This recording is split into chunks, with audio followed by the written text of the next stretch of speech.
హైదరాబాద్ మహానగరానికి తాగునీరు అందించేందుకు ఉద్దేశించి చేపట్టిన నల్గొండ జిల్లా నాగార్జున సాగర్ సమీపంలోని సుంకిశాల ప్రాజెక్ట్ సైడ్ వాల్ పడిపోయిన సంఘటన దురదృష్టకరమని రాష్ట్ర శాసన మండలి చైర్మన్ గుత్తా సుఖేందర్ రెడ్డి అన్నారు.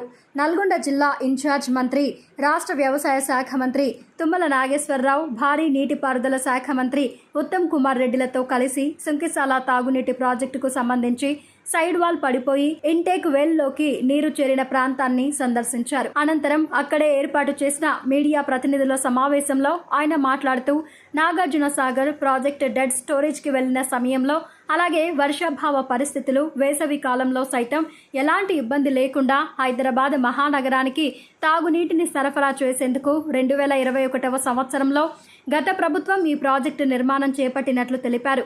హైదరాబాద్ నగరానికి ఇతర మార్గాల ద్వారా తాగునీరు అందిస్తున్నప్పటికీ Nagarjuna Sagar project dead storage సమయంలో తాగునీటి కోసం దీని నిర్మాణాన్ని చేపట్టినట్లు ఆయన వివరించారు. 2014 నుండి 2022 వరకు సుంకిశాల ప్రాజెక్టు పనులు జరగలేదని, 2022 డిసెంబర్ వరకు ఈ ప్రాజెక్టుపై 875 కోట్ల రూపాయలు ఖర్చు చేయడం జరిగిందని తెలిపారు. రాష్ట్ర వ్యవసాయ శాఖ మంత్రి, జిల్లా ఇన్ఛార్జ్ మంత్రి తుమ్మల నాగేశ్వరరావు మాట్లాడుతూ ఇదివరకు నల్గొండ జిల్లా కరువు పీడిత ప్రాంతమే కాకుండా ఫ్లోరైడ్ మహమ్మారి పీడిత జిల్లా అని, తాగడానికి సైతం సరిగా నీరు దొరికేది కాదని, అలాంటి పరిస్థితులలో ఎస్ఎల్బీసీ ద్వారా తాగునీటిని ఉమ్మడి నల్గొండకు 4 లక్షల ఎకరాలకు సాగునీటిని ఇవ్వాలని ప్రభుత్వం ఎస్ఎల్బీసీ చేపట్టిందని, ఇది ఆసియా ఖండంలోనే ఎత్తైన సొరంగం ప్రాజెక్ట్ అని తెలిపారు. సుంకిశాల ప్రాజెక్టు సైడ్ వాల్ కూలిపోయిన సంఘటన ప్రభుత్వం దృష్టికి రాలేదని, పత్రికలు, మాధ్యమాలలో వచ్చిన తరువాత ప్రభుత్వం దృష్టికి వచ్చిన వెంటనే కమిటీ వేసి పూర్తి నివేదిక ఇవ్వాలని ఆదేశించడం జరిగిందని, కమిటీ పూర్తి నివేదిక వచ్చిన తరువాత ప్రభుత్వం నిర్ణయం తీసుకుంటుందని తెలిపారు. రాష్ట్ర భారీ నీటిపారుదల శాఖ మంత్రి ఉత్తమ్ కుమార్ రెడ్డి మాట్లాడుతూ సుంకిశాల ప్రాజెక్టు సైడ్ వాల్ పడిపోయిన సంఘటన చిన్నదని, నష్టం తక్కువ అయినప్పటికీ ఈ సంఘటన జరగడం దురదృష్టకరమని అన్నారు. దీనివల్ల పనులు మరో 2 నెలలు ఆలస్యమవుతాయని, ఎలాంటి నష్టం జరిగినా గుత్తేదారు భరిస్తాడని తెలిపారు. గత ప్రభుత్వం ఉత్తర తెలంగాణకు కాళేశ్వరం ప్రాజెక్టు ఇచ్చినంత ప్రాధాన్యత దక్షిణ తెలంగాణ, నల్గొండ జిల్లా ప్రాజెక్టులకు ఇవ్వలేదని అన్నారు. తమ ప్రభుత్వ హయాంలో తప్పనిసరిగా ఎస్ఎల్బీసీని, డిండి ప్రాజెక్టులను పూర్తి చేసి తీరుతామని మంత్రి అన్నారు. ఈ ప్రాంత సాగునీటి ప్రాజెక్టుల విషయమై 2 రోజుల్లో సమీక్ష నిర్వహించనున్నట్లు మంత్రి వెల్లడించారు. టెండర్ పిలవడం, అలాట్మెంట్ చేసుకోవడం జరిగింది. ఆ సందర్భంలో కూడా నేను చెప్పినాను, సార్ 2 సోర్సులు ఉన్నాయి. సొరంగ మార్గం ఒక సోర్స్, ఏకేబీఆర్ ఒక సోర్సు. ఈ 2 సోర్సులు ఉన్నాక మూడో దానికి అనవసరంగా 2200 కోట్లు అయితే ఒరిజినల్ గా జీవో ఇచ్చినప్పుడు 1400 కోట్లే. ఆ 1400 2 సంవత్సరాల కాలంలో 2200 కోట్ల పోయింది. ఇది పూర్తయ్యేది మరి 3000 వద్దా 4000 వద్దా తెలియదు. విన్నారా? ఇది వాస్తవమైనటువంటి పరిస్థితి. ఇదేదో ఇప్పుడు ప్రారంభించినట్టు, ఇదేదో కూలిపోయినట్టు రాజకీయ ఆరోపణలు చేసేటువంటి పరిస్థితి కాదు. సరే, ఏదేమైనా పోయిన గవర్నమెంట్ చేసినా, ఈ గవర్నమెంట్ చేసినా ఒక ప్రారంభించినారు.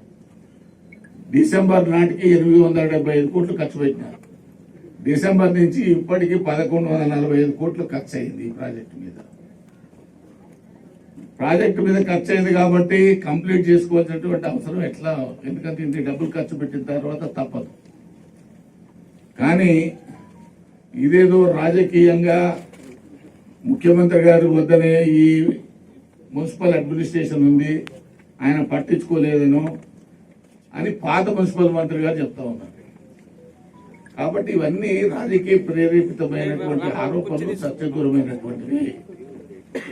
ఇవాళ హైదరాబాద్ కు ఏకేబీఆర్ కృష్ణా వాటరే కాకుండా ఎల్లంపల్లి నుంచి గోదావరి వాటర్ కూడా పైప్ లైన్ ఫేజ్ 1 గతంలోనే రాజశేఖర రెడ్డి గారు ముఖ్యమంత్రిగా ఉన్నప్పుడే స్టార్ట్ అయింది. ఆ పని కూడా అక్కడి నుంచి కూడా నీళ్లు వస్తున్నాయి. టన్నల్ పూర్తయితే గ్రావిటీతోనే పూర్తవుతుంది. కాబట్టి ఇవన్నీ వాస్తవమైనటువంటివి. మరి 22లో ప్రారంభమైనటువంటి ఈ సుంకిశాల ప్రాజెక్టు ఎవరి కొరకు ప్రారంభిస్తున్నట్టు, ఎవరి కొరకు ఇది కట్టినట్టు, ఎందుకు 7 సంవత్సరాలు 8 సంవత్సరాలు సైలెంట్ గా ఉన్నది ప్రభుత్వం? బ్రహ్మాండంగా హైదరాబాద్ లో నీళ్లు పోతున్నాయి. ఎక్కడ కూడా వాటర్ షార్టేజ్ హైదరాబాద్ లో లేదు. ప్రతి సమ్మర్ లో ఏమైనా తక్కువ అయితే లో లెవెల్లో మోటార్లు పెట్టి ఇదే సంపులు వేస్తున్నాం, నీళ్లు ఇస్తున్నాం. కాబట్టి దీన్ని ఎన్నికల ముందు సంవత్సరం కన్సీవ్ చేశారు, పనులు జరుగుతున్నాయి.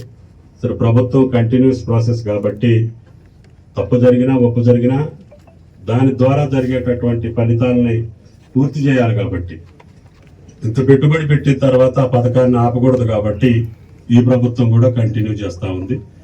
దురదృష్టవశాత్తు వీళ్ళు వచ్చే వేసవి కాలానికి నీళ్లు ఇవ్వాలి అంటే ఆ థర్డ్ టన్నెల్ ఓపెన్ చేసి ఆలస్యం కాకుండా ఉంటుందనే ఉద్దేశంతో వాళ్ళు తొందరపడి ఉండొచ్చు, పని నీళ్లు ఇవ్వాలనే తాపత్రయం ఉండొచ్చు.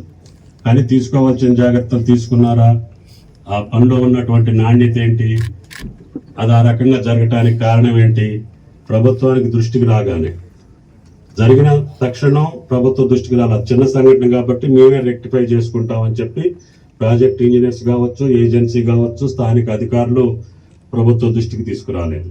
ఎప్పుడైతే మీడియా దృష్టికి వచ్చిందో ఎమ్మటే ప్రభుత్వం స్పందించి దాని మీద కమిటీ వేసి డీటెయిల్ రిపోర్ట్ ఇవ్వమని చెప్పాం.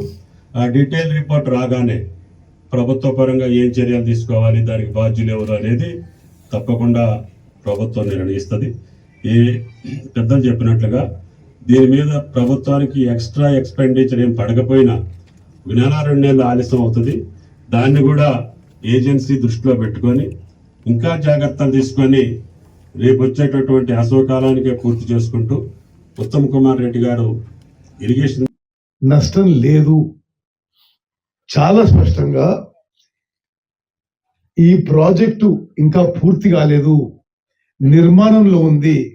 నిర్మాణంలో ఉన్న ప్రాజెక్టు పూర్తి చేసి అన్ని విధాలుగా పూర్తయిన తర్వాత ప్రభుత్వానికి అప్పచెప్పాలి. ప్రస్తుతం నిర్మాణంలోనే ఉంది. మరి జరిగిన సంఘటన, యాక్సిడెంట్ దురదృష్టకరం, బాధాకరం. కానీ ఆ విషయాన్ని ఏదేదో జరిగిపోయినట్టు కొంతమంది అపోజిషన్ లీడర్స్ మాట్లాడుతున్నారు. కొంత స్పష్టంగా క్లారిటీ ఇస్తున్నా. ఈ సంఘటన వల్ల 1-2 నెలలు ఆలస్యం అవుతుంది. నష్టం, ప్రాణ నష్టం ఏం జరగలేదు.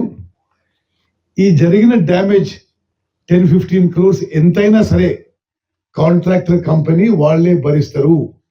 ఈ విషయం చాలా స్పష్టంగా మేము మనవి చేసుకున్నాం. అదేవిధంగా సుఖేందర్ రెడ్డి గారు వారి అపారమైన అనుభవంతో, అవగాహనతో చాలా స్పష్టంగా చెప్పింది. అసలు ఈ పరిస్థితి రావడానికి బీఆర్ఎస్ పార్టీ, బీఆర్ఎస్ ప్రభుత్వమే కారణము. 10 ఏళ్ల పాటు అధికారంలో ఉండి ఎస్ఎల్బిసి టనల్ పనులని పూర్తి చేస్తుంటే అనేక విధాలుగా ఉమ్మడి నల్గొండ జిల్లాకి, హైదరాబాద్ నగరానికి, డ్రింకింగ్ వాటర్ కి అన్నిటికీ ఉపయోగపడేది. ఏ విధంగానైతే గత బీఆర్ఎస్ ప్రభుత్వం